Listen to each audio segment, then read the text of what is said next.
ভারত ও পাকিস্তানের সংঘর্ষে ইসলামাবাদ দাবি করে আসছে ভারতের যুদ্ধবিমানকে ভূপাতিত করার।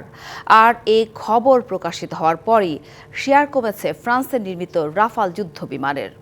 আর দর বেড়েছে চীনা যুদ্ধবিমানের, যা দিল্লি ইসলামাবাদের বৈরিক সম্পর্কের মধ্যে চীনা হস্তক্ষেপ বাড়ার আশঙ্কা হিসেবে দেখছেন বিশ্লেষকরা। ভারত পাকিস্তানের চলমান উত্তেজনার মাঝে আলোচনার তুঙ্গে হামলায় ব্যবহার করা যুদ্ধবিমান সহ সমরাস্ত্র। মঙ্গলবার দিল্লির ছোড়া 5টি যুদ্ধবিমানকে ভূপাতিত করার দাবি করে ইসলামাবাদ। তবে মূল খবরটি হলো ভারতের উদ্যান করা সেই বিমানগুলো অত্যাধুনিক ফ্রান্সের তৈরি রাফাল ফাইটার জেট। এ নিয়ে কোনো মন্তব্য করতে দেখা যায়নি ভারতকে।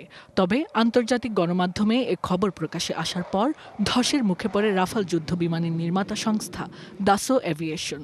ফলে যা শেয়ার কমেছে 3.3%। জেনেক্সে শিফট করো, লাইফকে লিফট করো।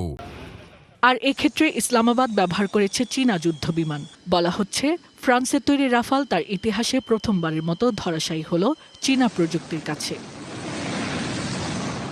সিএনএন এর এক প্রতিবেদনে উঠে এসেছে চীনের চেংরু এয়ারক্রাফট কোম্পানির উৎপাদিত জে-10 এবং জে-17 ব্যবহার করেছে পাকিস্তান। আর এতে চীনের তৈরি এই অত্যাধুনিক যুদ্ধবিমানের কার্যকারিতা গুরুত্বপূর্ণ হয়ে দাঁড়িয়েছে। ফলে চলতি সপ্তাহে চায়না এই কোম্পানির শেয়ার বেড়েছে 40%।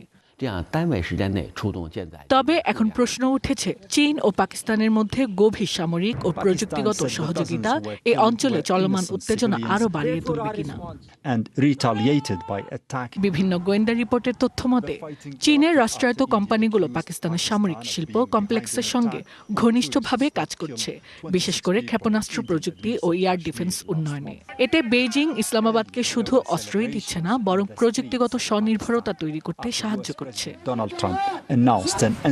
আন্তর্জাতিক বিশ্লেষকরা বলছেন, চীনের এই কৌশলগত পদক্ষেপকে ভারতের জন্য একটি বড় চ্যালেঞ্জ হিসেবে দেখা হচ্ছে। এটি চীনের এক প্রকার হস্তক্ষেপ, যা দক্ষিণ এশিয়ার নিরাপত্তা কাঠামোকে হুমকির দিকে ঠেলতে পারে। Hasna Akter, TBC news desk.